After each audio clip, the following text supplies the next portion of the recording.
Well, hello there. My name is Rick, and today I'll be taking you through how to install the pHionics pHishGard onto an STS series sensor. This is extremely simple and should take less than a minute.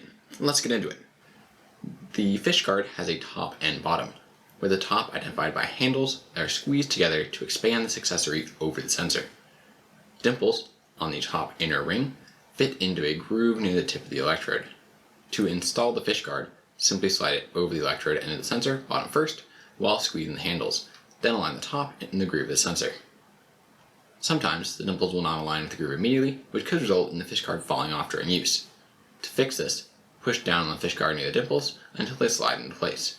Once done, then the pHishGard is installed and ready for use. For any questions or comments, please leave them in the comment section below, or reach out at support@pHionics.com. Thank you so much for watching, and I hope you have a great rest of your day.